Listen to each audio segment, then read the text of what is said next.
ஹரிவோம் welcome to Sumi's veg. இன்றைக்கி நம்ம பார்க்க போகிறது மாப்பிள்ளை சம்பாங்க.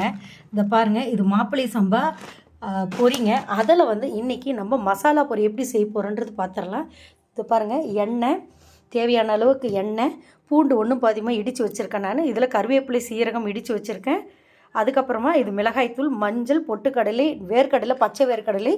இது பார்த்திங்கனாக்கா உங்களுக்கு இது காய்ந்த மிளகாய், தாளிக்கிறதுக்கு வெறும் கருவேப்பிலை, அதுக்கப்புறமா கடுகு சீரகம் இதுதாங்க.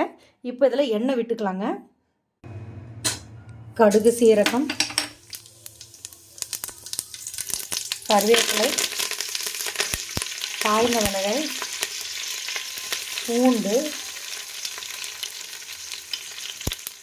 அதுக்கப்புறமா இப்போ நம்ம பச்சை வச்சிருக்க நிலக்கடலை போட்டு நல்லா வறுத்துக்கலாங்க.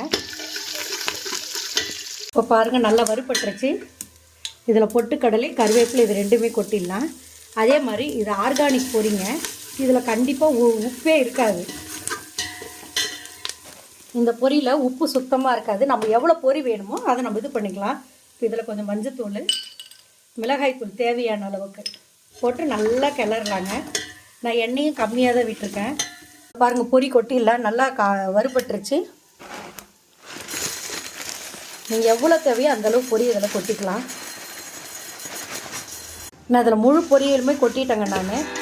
இப்போது இதில் லேசாக நம்ம உப்பு போட்டுக்க போகிறோங்க. நமக்கு தேவையான அளவுக்கு உப்பு நல்லா கிளறலாம். ஏன்னா இதில் உப்பே இருக்காது. அதனால தான் நம்ம இதை இன்னொன்று என்ன செய்யலாம்னா, லேசாக கொஞ்சமாக தண்ணியில் கரைச்சி தெளித்து விடலாம். நான் அப்படியே போட்டேன்னா அந்த சூடுலேயே கொஞ்சம் இதுவாகிடுது. அதனால் நான் அப்படியே போட்டுட்டேன் நான். சுவையான மசாலா பொரி தயாராகிடுச்சுங்க. பாருங்கள், சுவையான மாப்பிள்ளை சம்பா மசாலா பொரி தயாராகிடுச்சுங்க. இதே மாதிரி செஞ்சு பாருங்கள். நன்றி, வணக்கம்.